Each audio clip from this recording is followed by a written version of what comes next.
Hola a todos, bienvenidos a la sesión. Hoy vamos a ver tipos de desbridamiento. Recuerden que las clases son por parte del diplomado de principiante a experto. Y vamos a empezar recordando y retomando el tema que habíamos visto los videos pasados, clases pasadas, en la que estábamos viendo valoración del hecho de la herida, manejo o abordaje. Y esta vez vamos a hablar acerca de los tipos de desbridamiento. Entonces, tenemos desbridamiento como vocablo, según la Real Academia de la Lengua Española, significa dividir con un instrumento cortante tejidos fibrosos que producen estrangulación y que puedan originar gangrena. Eh, También se trata de separar las bridas o filamentos que atraviesan una llaga y estorban la libre salida de pus. El desbridamiento va a consistir básicamente en la eliminación del tejido necrótico y la carga bacteriana del lecho de la herida a fin de disminuir la infección, el dolor, olor y algunas complicaciones de una herida aguda o crónica. Em, nuestro o la función principal para hacer el desbridamiento, pues es eliminar el sustrato que permite el crecimiento de algunos microorganismos que favorecen la infección, pudiendo evolucionar desde procesos de infección local a regional y sepsis, con el resultado final de amputación o muerte. Otra cosa que se busca es aliviar la carga metabólica en la lesión y el estrés psicológico en el paciente. Facilitar la curación, acelerando las fases proliferativas y de remodelación tisular, asimismo mejorar la restauración estructural y funcional de la piel, desenmascara posibles acúmulos de exudado o algunos abscesos. Muchas veces el desbridamiento me permite para quitar el tapón y que salga todo el tejido, el exudado que está dentro. También detener la pérdida de proteínas a través del drenaje y controlar el olor en las heridas. Para todo eso nos ayuda el desbridamiento. Ahora, como tal, tenemos una amplia, enorme de tipos de desbridamiento. Tenemos el desbridamiento mecánico cortante, donde tenemos o podemos hacer uso de gasas, bisturí, pinzas. Es aquel que donde nosotros colocamos una gasa y por arrastre nos traemos todo el tejido desvitalizado. Con el bisturí sujetamos con unas pinzas y cortamos con el bisturí. O con pinzas cuando sujetamos el tejido y lo quitamos. También tenemos el desbridamiento enzimático, donde se va a dividir en endógeno y exógeno y algunas enzimas propias de la herida.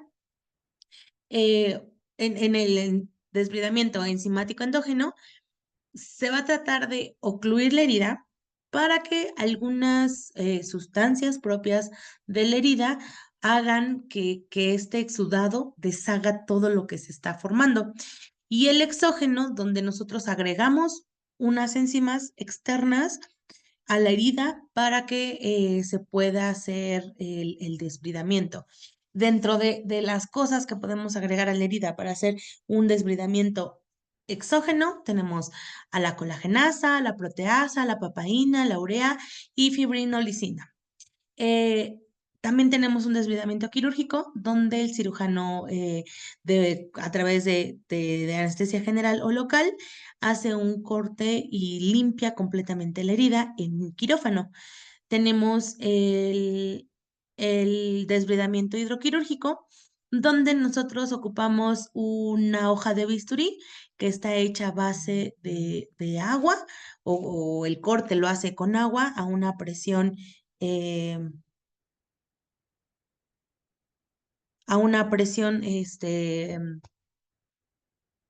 fuerte o sí, enorme, hace que el tejido se corte como si fuera una hoja de bisturí.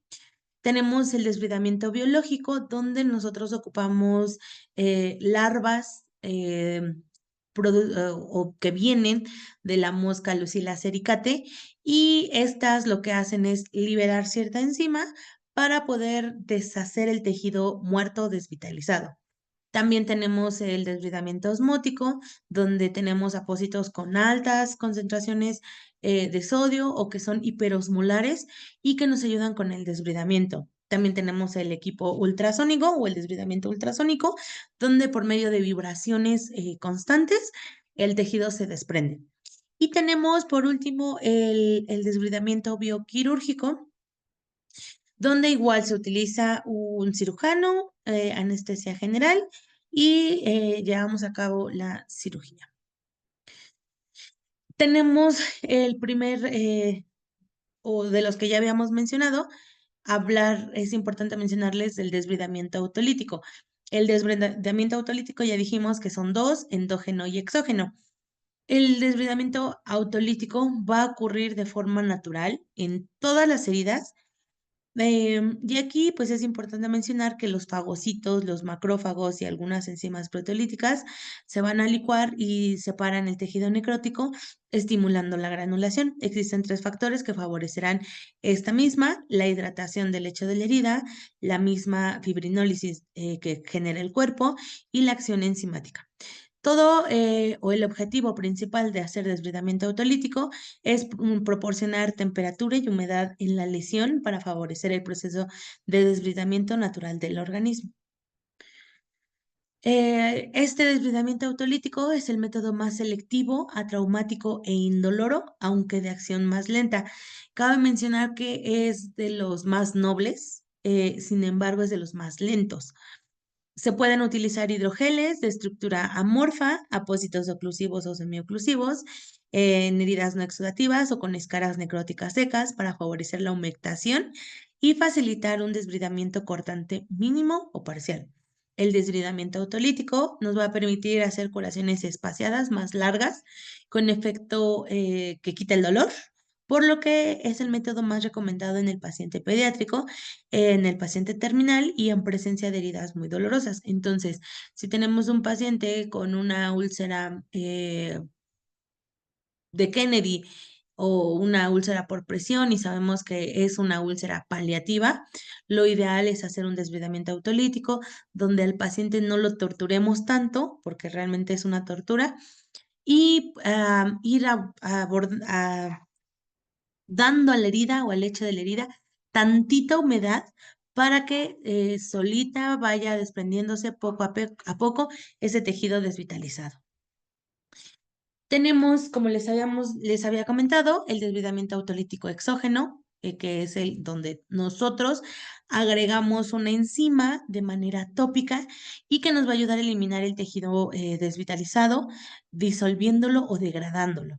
Estas enzimas van a actuar en el tejido muerto y se van a clasificar como proteolíticas o fibrinolíticas y colagenasas, según el componente tisular sobre el que actúan. Aquí van a existir varias enzimas desbridantes. La más utilizada en nuestro entorno es la colagenasa. Por mencionar alguna marca, pues está Ulcoderma. Sin embargo, actualmente tenemos, por ejemplo, la línea Yalo, que también tiene colagenasa. Tenemos, por ejemplo, creo que los Flaminal también traen colagenasa. Entonces, digo, aquí ya no nos cerramos solamente a una casa, sino que ya tenemos mucho más casas comerciales. La colagenasa es una enzima de origen bacteriano que se obtiene de la bacteria gram negativa, Clostridium histolyticum, y se utiliza como desbridante en heridas desde los años 60. Es un desbridante muy específico para el colágeno. También se estimula, según algunos estudios, el tejido de granulación. También las metaloproteinasas de la matriz y constituye un grupo de enzimas que degradan la mayoría de los componentes de la matriz extracelular. En los mamíferos destacan las colagenasas intersticial o metaloproteinasas tipo 1, tipo 8 y tipo 13, siendo la primera pues la más abundante. Aquí la colagenasa bacteriana es una enzima que, a diferencia de las colagenasas presentes en los mamíferos, que rompe con las fibras de colágeno en dos fragmentos, la colagenasa bacteriana degrada las fibras pequeñas que contribuyen a la migración de algunas células inflamatorias, como los queratinocitos y los fibroblastos. Además, estos fragmentos de la matriz extracelular, como bioactivos, liberan factores de crecimiento, estimulan la geogénesis y la epitelización, desempeñando así un papel fundamental en las diferentes etapas del proceso de cicatrización. Em, Ahora vamos a ver qué es lo que no deberíamos de hacer, ¿no? Ciertos productos utilizados en la curación de heridas pueden interferir con la colagenasa. Recordemos que la colagenasa es una enzima derivada de una bacteria y por lo tanto, pues inhibir la función de esta bacteria. ¿Qué cosas me van a hacer que esto no funcione? Por ejemplo, la sulfadiazina de plata, algunos apósitos hechos a base de yodo, el metronidazol, las gasas bacteriostáticas, los hipocloritos y algunos limpiadores a base de alcohol. Ahora, hablemos del desbridamiento quirúrgico. Utiliza un instrumental cortante como un bisturí, tijeras, algunas curetas o entre otros. Es el que más se usa, ya que es relativamente sencillo en manos entrenadas, indicado para retirar gran parte del tejido necrótico, algunas infecciones severas y significativas, y eliminación del hueso o tendón. ¿Qué ventajas tiene? Que pues es el más rápido que existe. Es efectivo, convierte en heridas crónicas en agudas y algunas desventajas es que puede ocasionar dolor, sangrado, algún tipo de costo, aumento del costo o falta de selectividad, ¿no? Em, el desbridamiento quirúrgico, tenemos que tener mucho cuidado qué estructuras son las que estamos cortando o de no irnos tan profundo, ya que podemos ocasionar un sangrado que puede llevarnos a pues consecuencias graves, ¿no? Tenemos el desbridamiento mecánico, que consiste en el uso de fuerzas físicas, tanto mecánicas como hidráulicas, para la remoción del tejido necrótico. Y aquí vamos a tener desde una gasa húmeda, el chorro de agua, hasta las tinas de remolino o las tinas de las balneoterapias. El método de apósito húmedo a seco es inespecífico y sumamente doloroso, aunque en contadas ocasiones se puede realizar. Utiliza la abrasión mecánica como principio, se utilizan apósitos secos o frotamiento del lecho de la herida de la úlcera con cepillo o gasa. Son cruentos, dolorosos y no selectivos. Muchos autores consideran que debería dejar en desuso y catalogarlos como hábitos de mala praxis, ¿no? Esto es realmente lo que la mayoría de especialistas hacen o hacemos, ¿no? Desde tallar, anteriormente se tenía la creencia de talla la herida hasta que sangre. Si no hay sangrado, entonces no ha funcionado la curación. La realidad es que no necesariamente no tienes que tallar tan vigorosamente para traerte todo este tejido nuevo. Luego tenemos el desbridamiento cortante total o parcial. Se realiza en consultorio o al borde de la cama del paciente y consiste en ir retirando selectivamente el tejido muerto. Es el más utilizado en pequeñas escaras y úlceras que no comprometen a estructuras vitales y se realiza en uno o varios procedimientos. Se puede combinar con otros métodos como el autolítico exógeno o endógeno, y aquí tenemos tres técnicas: técnica de cover, slice o square. La técnica de cover es aquella donde nosotros quitamos la escara exactamente al tamaño de la herida, ¿no? No dejamos tejido muerto dentro del hecho de la herida, sino que quitamos toda la escara. Tenemos por su parte el desbridamiento con la técnica de slice, donde se comienza por el lugar en el cual la escara o tejido necrótico está menos adherido y se va eliminando como por rebanadas. Al final del día, la intención de hacer este tipo de desbridamiento es dejar una parte de la periferia de la lesión para ver si se va humedeciendo. Por su parte, tenemos otra técnica que es la de square, o como algunos de mis alumnos le maldicen, porque lo dicen mal, la técnica de emparrillado, donde se realizan diversos cortes en la placa necrótica en forma de rejilla, realizando posteriormente en las incisiones métodos enzimáticos, bueno, colocando algún producto para hacer desbridamiento enzimático, puede ser endógeno o exógeno. Luego tenemos el desbridamiento cortante. ¿Qué ventajas tenemos? Que pues es rápido y selectivo, permite asociarlo con otros métodos de desbridamiento y sus desventajas pues puede ocasionar dolor, riesgos de sangrados, posibilidad de introducir algunas bacterias en tejidos profundos con alteraciones de la coagulación y habilidades de acuerdo a las habilidades y formación de la persona. Luego tenemos al desbridamiento bioquirúrgico, conocido como larvaterapia, donde se hace el uso de larvas estériles completamente desinfectadas en la mosca verde Lucila sericate para eliminar el tejido necrótico y se produce con calidad médica mediante la desinfección de huevecillos con diversos antisépticos y cuando eclosionan lo hacen en condiciones de esterilidad. Así podrán ser enviadas al clínico para su uso. Y ahorita les voy a presentar un videíto donde se están viendo, esto que ven aquí son las larvas de la mosca.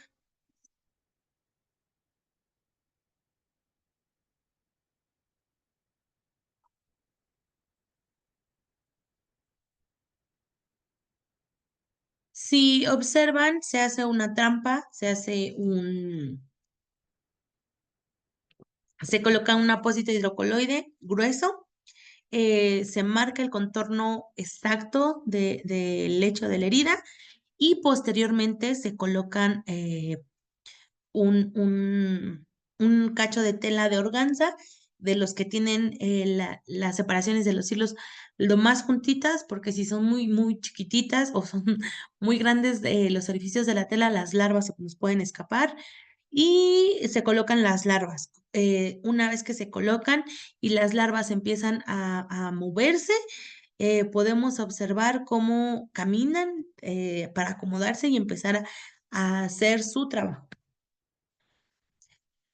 Entonces, nos llegan las larvas en nuestro tubo de ensayo, en nuestro botecito, como sea que las hayamos pedido.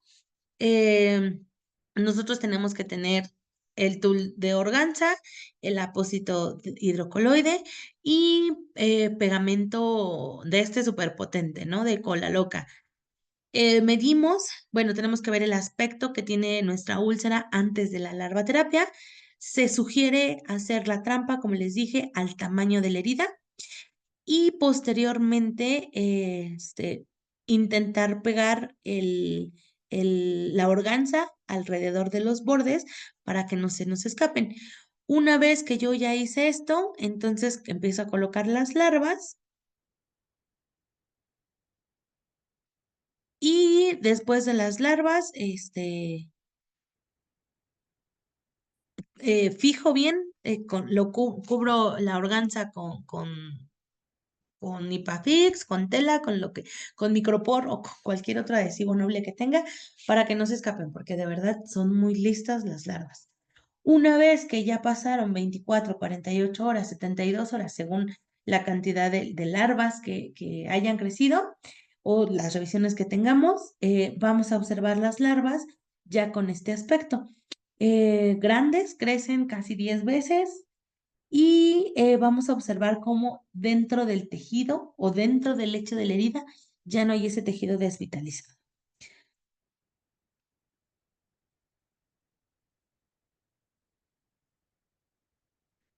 Bueno, este es un esquema de las múltiples acciones de la larva del Lucila sericate en el manejo de las heridas. Porque también se dice, bueno, el artículo dice que también ayuda contra biofilm, contra cierto tipo de bacterias, y pues ya. ¿Qué ventajas tiene el usar el desbridamiento con larvas? Las larvas pueden meterse en túneles y conejeras y limpiarlas, o tunelizaciones y cavitaciones, y limpiarlas ayuda a eliminar infecciones que no sean graves. Tiene una efectividad que oscila entre el 75 y el 90% y favorece la presencia del tejido de granulación. Las larvas son selectivas. Esta especie de Lucila sericata solamente está pensada es muy selectiva, no le hace nada al tejido sano, por el contrario, con el tejido desvitalizado ataca. Muy bien, ¿no? ¿Qué desventajas tiene? Poca aceptación estética, son lábiles a la hipoxia, la inanición y la deshidratación y puede causar mucho dolor. Esto sí es algo de lo que los pacientes se quejan demasiado y que de verdad cada que se colocan larvas es como de las principales quejas, ¿no? Hay mucho dolor. ¿Qué contraindicaciones tenemos?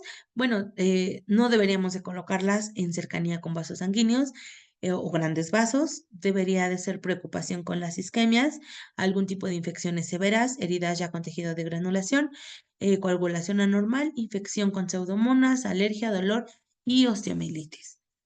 Luego tenemos el desbridamiento hidroquirúrgico. Recordemos que se usa el hidroescalpelo, que consiste en una pieza de mano a través de la cual pasa una corriente o jet de agua presurizada a alta velocidad por fenómeno de Venturi y provoca un vacío que absorbe en la misma pieza el tejido necrótico. El costo aproximado de este equipo es de $400 por pieza, es de alto costo. Creo que ahorita bajó un poco el precio de la renta del Versailles, bueno, los consumibles, porque la realidad es que Versailles, Smith Nephew ha entrado con Medical Recovery y han bajado mucho los precios. Entonces, quizás esto tendríamos que cambiarlo de acuerdo al costo, ¿no? Actual de Versalles o la oferta y demanda. ¿Qué contraindicaciones tiene? Pues no se debe de usar en hueso o desbridamiento en zonas muy grandes. Luego tenemos el desbridamiento ultrasónico, donde tenemos que las ondas de ultrasonido de baja frecuencia, perdón, tienen la capacidad de hacer que el agua intracelular en los tejidos vibre de tal forma que hace que las células se fragmenten y exploten. Se puede desbridar hasta hueso y pues aquí, igual que el Versailles, es un producto caro que la pieza con la que se hace directamente el desbridamiento puede utilizarse varias veces y tiene un costo aproximado de $40,000 el equipo. Igual se rentan y lo único que se cambian son los consumibles. Luego tenemos el desbridamiento osmótico, que consiste en el uso de gasas o geles impregnados con cloruro de sodio en concentraciones de hasta 30%, lo que las hace altamente hipertónicas. La colocación sobre el lecho genera el desprendimiento de la escara. Debe existir exudado, de lo contrario se presenta dolor, daño a tejido sano y se debe seleccionar un apósito secundario para evitar la desecación. Si entonces lo que queremos es un apósito secundario que nos dé humedad, pues aquí lo ideal sería, no sé, una gasa vaselinada, ¿no? Por ejemplo, Gelonid, Bactigras, Urgotul, Urgotulagem, Bytime, digo, hay muchos. Ahora vamos a ver apósitos utilizados de acuerdo al time. Recordemos, vamos a recapitular. Time es un acrónimo que me ayuda a evaluar de manera local las heridas, evaluando el tejido, tipo de tejido que tenemos, el exudado, bueno, la ida infección o inflamación, la gestión del exudado, tengo poco exudado, tengo mucho exudado, y por último, los bordes y la piel perilesional, ¿no? Eso es básicamente lo que nos habla Time. Ahora, en la T de tejido tenemos que evaluar qué tipo de tejido tenemos. Ya habíamos visto que tenemos tejido esfacelar, tejido necrótico, pero vamos a hablar por tipos de tejidos, qué tipo de apósitos son los que me convienen, ¿no? Si tenemos esfacelo, recordemos que el esfacelo va a ser de color amarillo, opaco, friable y que tiene una consistencia chiclosa, se forma de células muertas y detritus celulares que se adhieren al lecho de la herida y que no se remueven con facilidad. Yo aquí lo que voy a tener en el esfacelo es un tejido muerto húmedo. Ahora, tenemos por el contrario la escara, que es un tejido necrótico, deshidratado, que se observa como una costra negra y cuando no está completamente deshidratado, su color es café o grisáceo, ¿no? Tenemos también algo que ya habíamos visto en videos pasados o clases pasadas, donde tenemos a la fibrina, que es un tejido de color amarillo, como si fuera yema de huevo. Consiste en proteína fibrilar con la capacidad de formar redes tridimensionales. Y para todo esto, ya sea para fibrina, escara o esfacelo, recordemos que lo que queremos es quitarlo, ¿no? Em, el tejido casi siempre muerto le hace falta hidratación. Si yo tengo esfacelos, necrosis o fibrina, lo que le hace falta a este tipo de productos son hidrogeles. Y aquí recordemos, los hidrogeles son compuestos formados por sistemas cristalinos que en su contenido tienen del 70 al 90% están formados por agua. Este tipo de tejidos nos va a favorecer la granulación y el desbridamiento por la hidratación. No se adhieren y se retiran fácilmente. Son útiles en úlceras infectadas, necrosis secas y heridas en fase de granulación. Ejemplos, un montón. Un montón de hidrogeles. Por ejemplo, Intraside, Smidanefio, Duoderm Hydroactive de Combatec, Nugel de Cystagenix, Prontosan One Gel de B. Brown, Ulcoderma de Smidanefio, entre otros, ¿no? Por su parte, tenemos aquellos que no son hidrogeles, que tienen una composición física más específica y son hechos, los hidrocoloides, perdón, están hechos de compuestos de carboximetilcelulosa sódica, pectina, gelatina y tienen una condición absorbente y de adherencia. Tienen una capa de poliuretano que le da oclusividad y en presencia de exudado se forma como un gel de color y olor característicos que aportan un medio húmedo y desprenden un olor desagradable. Aquí, si yo tengo una herida, una lesión que tiene demasiados esfacelos o demasiado tejido muerto y yo le voy a poner un hidrocoloide, es importante decirle a la familia y al paciente que probablemente desprenda o se sienta un olor eh, a la hora de acercarse al apósito, porque el hidrocoloide genera ese mismo aroma. Entonces, el olor es básicamente normal en ese tipo de productos. Ahora, eso es cuando tenemos heridas secas, heridas que necesitan agregarse humedad. Pero ¿qué pasa si tenemos heridas que ya no están así y que ya tenemos tejido de granulación? Recordemos que el tejido de granulación es este tejido rojo, bonito, este, como si fueran frambuesas. Se forma durante la fase de proliferación, el tejido de granulación, y se caracteriza por aumento en la vascularidad, lo que le da al hecho un aspecto rojo o rosado y granular, y este tejido pues puede sangrar con facilidad, ¿no? Yo lo toco, le paso la gasa y claro que a la primera va a sangrar. Por el contrario, tenemos la hipergranulación, donde es un tejido inestable e indica exceso de humedad en la herida o inflamación crónica, o como lo habíamos visto cuando vimos biofilm, me pudiese indicar un biofilm. El tejido hipergranular es aquel tejido que, como lo vemos aquí, sobresale de los bordes de la piel, se ve grandote. Si recuerdan, el tejido de granulación es rojo frambuesa, pero rojo frambuesa chiquito.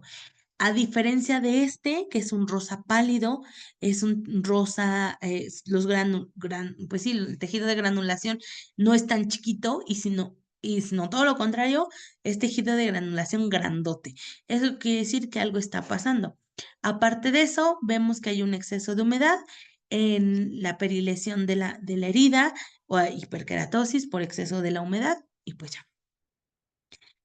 Em, ¿Por qué no vamos a tocar hipergranulación? Bueno, tejido de granulación, ¿qué tipo de productos puedo dar si lo que quiero es seguir granulando?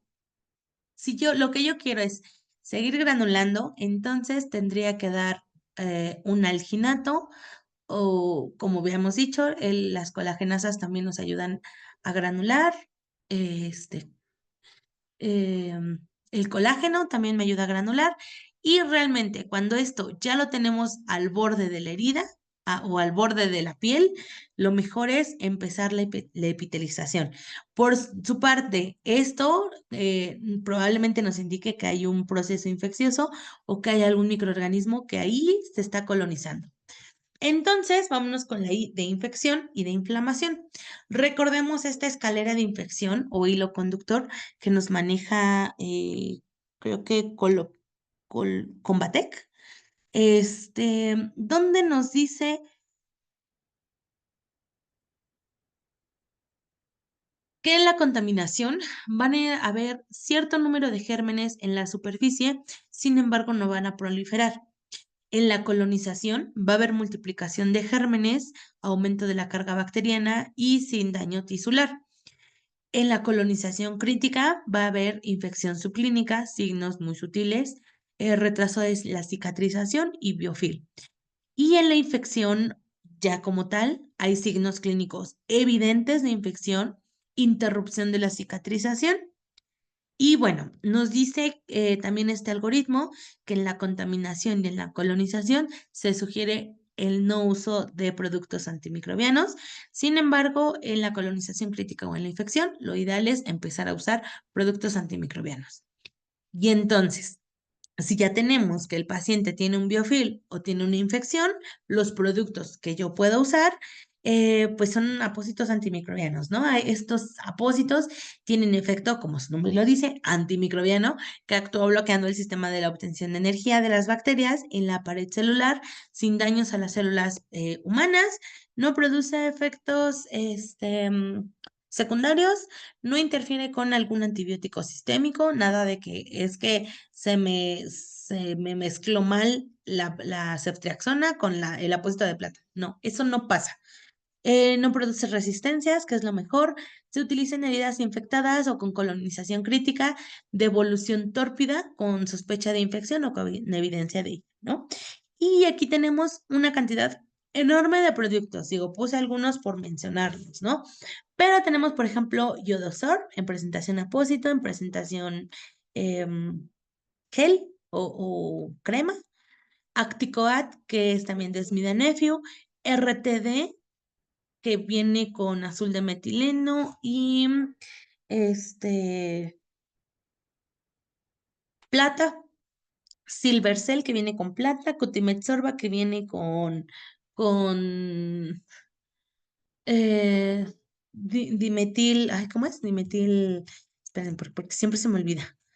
Se me olvida el nombre de lo que trae Cutimet Sorba, pero por aquí lo tenemos.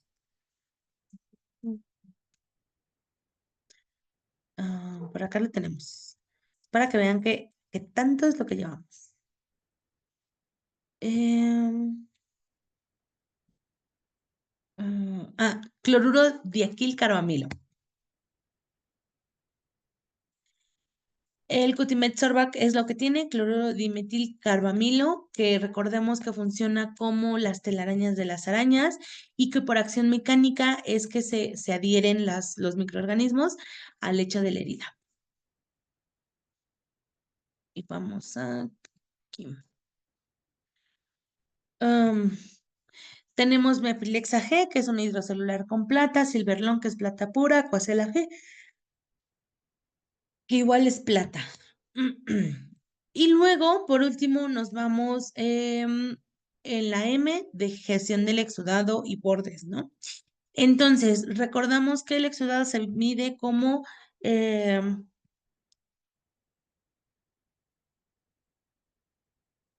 nulo, escaso, moderado y abundante. Em, Nulo cuando la herida está seca, escaso cuando tenemos de 1 a 5 centímetros cúbicos, cuando el exudado está controlado y se puede usar un apósito no absorbente de 2 a 3 días, moderado de 5 a 10 mililitros de exudado, se controla fácilmente con un apósito absorbente y con cambio cada 2 a 3 días. Abundante, más de 10 centímetros, el exudado está incontrolable y es necesario usar apósitos absorbentes, pudiendo saturarse desde el día 1. También tenemos para este tipo de absorción del exudado los foams de poliuretano que tienen un efecto antimicrobiano cuando vienen con plata y son sistemas que nos ayudan a liberar la descarga y absorber en su estructura, absorben el exudado. Para los bordes y la piel perilesional, recordemos que aquí podemos tener uno, islas de epitelio, ¿no? Las islas de epitelio son las que aparecen en el centro de la herida proveniente de algún folículo piloso remanente dentro del lecho de la herida. Siempre van a ser difíciles de medir las islas de epitelio. El tejido es rosa, blanco, casi apernado, ¿no? Entonces, una isla de epitelio son aquellos puntitos blancos que vemos en esta herida y son pequeños puntos de folículos pilosos que no fueron destruidos por completo, ¿no? Igual, aquí pues hay tejido de epitelización en forma de islas de epitelio. Recordemos, aparte de las islas de epitelio, que es cuando empieza a llenarse o a crecer desde adentro de la herida, tenemos por su parte la contracción de las heridas, ¿no? Que es la contracción de los bordes. Y aquí vamos a tener bordes adheridos con efecto de borde, adheridos sin efecto de borde, no adheridos o socavados, adheridos enrollados o bordes con hiperkeratosis, ¿no? Entonces, para los bordes adheridos con efecto de borde, lo único que necesitamos es primero cubrir toda la piel perilesional para mantenerla sana y hacer que esas células migren, que se diferencien de ser tejido de granulación a tejido epitelial. Lo mismo para los adheridos sin efecto de borde. Para los bordes no adheridos y socavados, aquí la idea pues es ir rellenando el espacio para que se vaya contrayendo otra vez la herida y una vez que quede, ya sea que quede adheridos o no adheridos con efecto o sin efecto de borde. En los bordes enrollados, yo lo que tengo que hacer es hacer la estimulación gentil de los bordes para evitar que se sigan entrando, que se sigan haciendo hacia adentro. De ser muy pronunciada el enrollamiento, yo tendría o tendríamos que meter al paciente a un procedimiento en el que tendríamos que cortar forzosamente los bordes para empezar a estimularlos de manera más pues más efectiva. Y por su lado, la parte de la hiperkeratosis, primero hay que quitar bien ese callito, hay que retirarlo bien y posteriormente, recordemos que esto se hace por humedad, entonces quitar la humedad y quitar la fricción para evitar que se me siga complicando. En respecto a los productos para los bordes, tenemos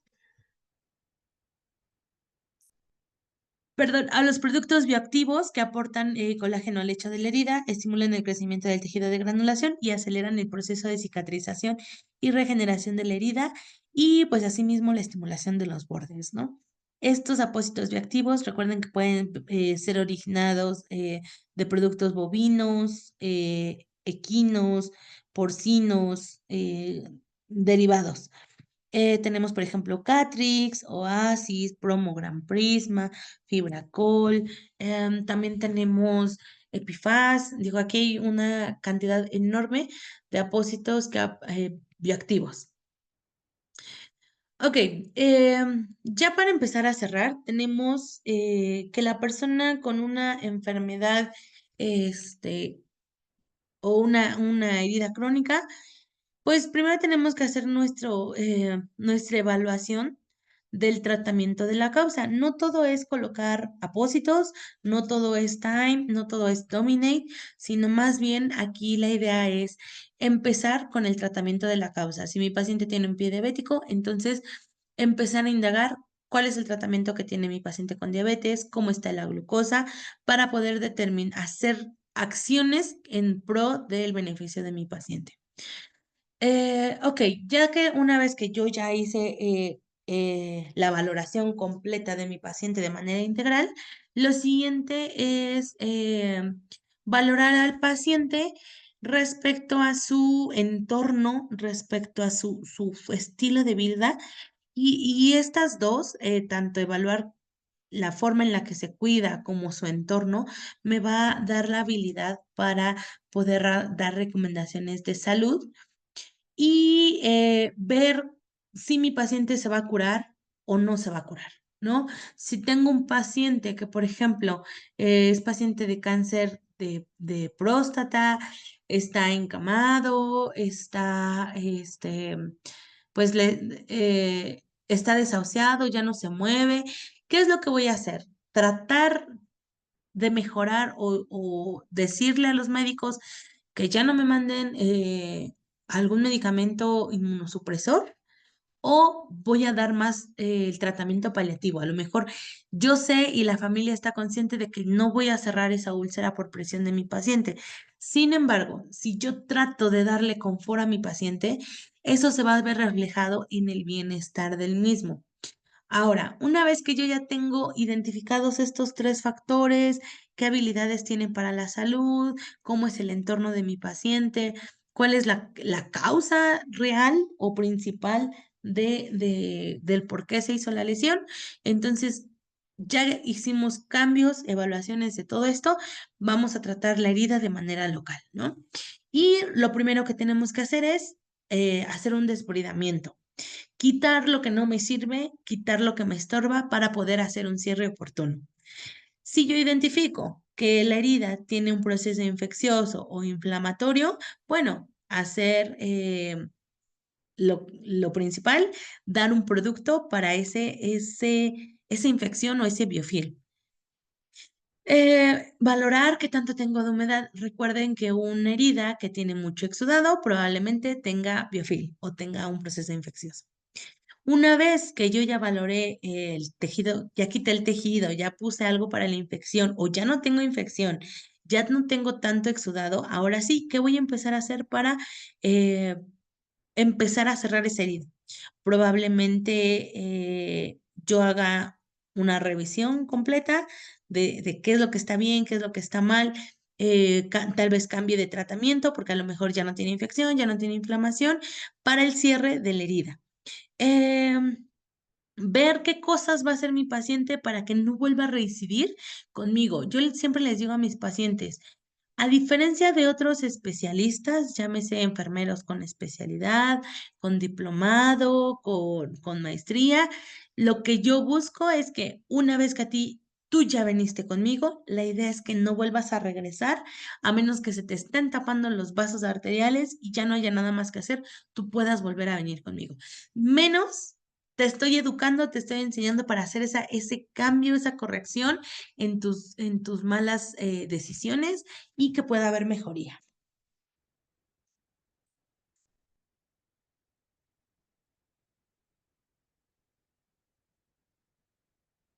Ahora, recordemos, la preparación del lecho de la herida para las heridas por debajo de la rodilla en un entorno de recursos limitados. Este es un artículo que encontramos por ahí y nos habla acerca de todo lo que acabo de mencionar en el esquema, pero dado por pasos, ¿no?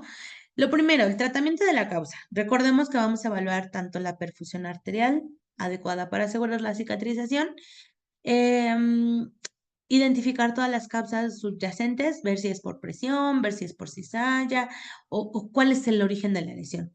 Clasificar las causas, comorbilidades más importantes para tratarlas de inmediato y diseñar algunas intervenciones específicas dentro de los sistemas o recursos de apoyo disponibles dentro del entorno del paciente. Aquí vamos a priorizar la redistribución de la presión para las heridas de la piel y elegir la compresión adecuada para el edema de la pierna, pie en función de la perfusión arterial. También tenemos que tener algunas preocupaciones centradas en mi paciente. Aquí evaluar el dolor utilizando una escala del dolor como en un plan específico para el manejo del dolor nociceptivo y neuropático. Identificar las actividades de la vida diaria que pueden afectar los resultados de la curación. Evaluar a los pacientes para detectar hábitos de estilo de vida dañinos que puedan afectar la cicatrización de las heridas. Por ejemplo, si mi paciente fuma, si mi paciente toma, si mi paciente no se deja la curación. Digo, todas esas cositas son bien importantes. Empoderar a los pacientes, y esta yo creo que es de las cosas más importantes que hay que hacer, empoderar a los pacientes mediante las intervenciones educativas sostenibles que incluyan su sistema de apoyo cuando sea posible, use el idioma primario del paciente y tenga en cuenta sus antecedentes culturales como religión, comportamientos aceptados, tabúes y creencias. Si el paciente le dice, oiga, ¿me puedo tomar un té de árnica o me puedo hacer la limpieza con árnica? A lo mejor untada no, pero tomada tómeselo. Si el paciente les dice, es que me mandaron a tomarme un té de la planta de la insulina, tómeselo, pero no deje de consumir sus medicamentos. Esto no se va a curar con hierbitas, no va a salir con medicina natural, sino que va de la mano. Cuando nosotros le vendemos al paciente como todo es como un todo, como te va a ayudar, sí, pero no dejes el tratamiento. Cuando se lo vendemos así como complementario, el paciente lo acepta y créanme que obtenemos mejores resultados para beneficio del mismo. Por último, la parte de cicatrización de las heridas, ¿no? Determinar si existe el suministro adecuado de sangre para la cicatrización de las heridas y si hay un tratamiento adecuado disponible para abordar la causa subyacente.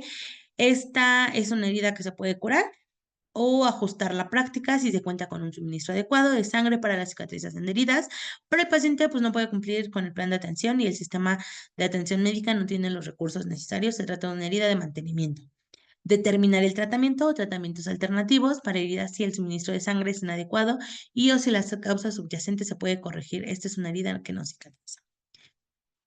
También tenemos que dar el cuidado local de las heridas, como lo que debemos hacer es examinar, medir y monitorear.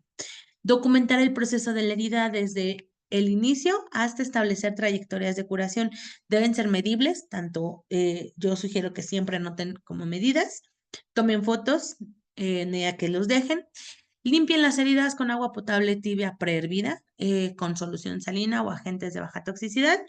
Considere la posibilidad de remojar, de remojar compresas e irrigar cuando corresponda. Revalúe y documente las heridas con regularidad e intervalos apropiados a lo largo del tiempo con los recursos disponibles. Documente y mantenga la confidencialidad de los datos. Aquí, pues la importancia de ir midiendo, yo siempre hago una comparativa de cómo la recibí y cómo estoy de primer foto y foto actual, ¿no? Para que los pacientes y la familia vayan viendo el cambio de las heridas y verán que se van a ahorrar un montón de cosas, ¿no? Muéstrenle de cómo estaba y cómo va, qué hemos mejorado. Aunque sea la piel perilesional, aunque sea el desbridamiento, lo que sea, pero siempre tomen foto y comparen. Antes estaba así y ahorita véala, está así. Cuidado local de las heridas, hablando de desbridamiento, tenemos las heridas cicatrizables, como corregir la causa. Considere el desbridamiento quirúrgico agudo activo del tejido sangrante con un control adecuado del dolor, si está dentro de su ámbito de práctica. Este se lleva a cabo solo con la orientación de expertos avanzados en el cuidado de heridas. Y si no está disponible, pues considera el desbridamiento conservador, ¿no? El agudo. Y en heridas de mantenimiento que no son cicatrizables, considerar el desbridamiento conservador, ya sea punzante, con un control adecuado del dolor si está dentro de su ambiente de práctica. Solo retire los escombros sueltos cuando este indica y sin causar ningún sangrado. Determine si existen modalidades alternativas de desbridamiento para heridas cicatrizables, por ejemplo, las autolíticas, mecánicas, enzimáticas o de gusanos, ¿no? ¿Y qué hace respecto a la inflamación o la infección? Pues tratar la infección de la herida con antimicrobianos tópicos, controlar la infección profunda y circundante de la herida con 3 o más criterios de Stones, con antimicrobianos sistémicos y antisépticos tópicos concurrentes, y considerar el uso de algunos agentes inflamatorios de las heridas con inflamación persistente, como apósitos tópicos o medicación sistémica. Para el control de la humedad debemos de mantener el equilibrio de la humedad en las heridas curables con hidrogeles, películas hidrocoloides, hidrofibras, alginatos y espumas. Estimular la reducción de la humedad con mecanismos de bloqueo de fluidos en heridas curables, utilizando superabsorbentes para absorber la humedad de la superficie, algunos con tecnologías como los pañales.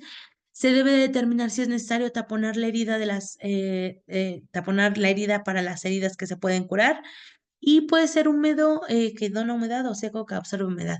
Aquí se establece un protocolo específico para la reducción de humedad en el mantenimiento y heridas no cicatrizables para reducir la proliferación bacteriana.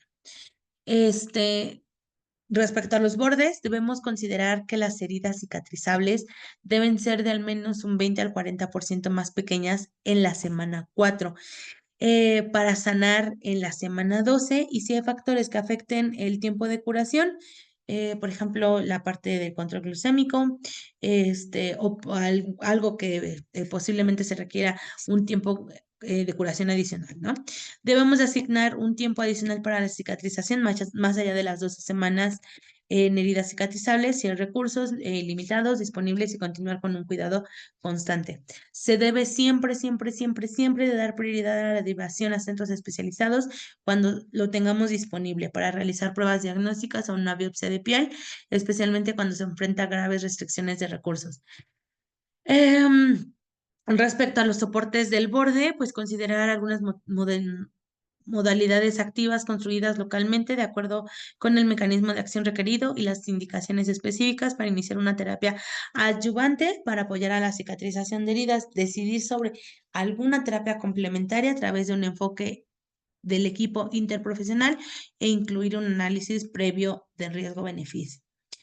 Y cuando hacemos el cambio en el sistema sanitario, bueno, facilitar una atención informada por la evidencia, culturalmente competente y equitativa para todos los pacientes. Se debe mejorar las habilidades de los proveedores para la competencia en el manejo de las heridas para mejorar los resultados de los pacientes. Establecer una comunicación oportuna y eficaz que influya al paciente y a todos los miembros del equipo interprofesional de cuidado de las heridas para mejorar los resultados en el sistema de atención médica. Y listo. Muy bien, la vamos a dejar hasta acá y la siguiente vez que nos veamos, em, vamos a ver terapias coadyuvantes. Vamos a entrar al tema de con qué puedo complementar este tipo de terapias. Vamos a ver terapia larval otra vez. Vamos a ver terapia de presión negativa. Vamos a ver cámara hiperbárica, ozonoterapia, plasma rico en plaquetas, todas aquellas terapias coadyuvantes que nos van a ayudar a complementar el tratamiento de nuestras heridas. Por mi parte sería todo. Cuídense mucho, descansen y nos vemos la siguiente clase.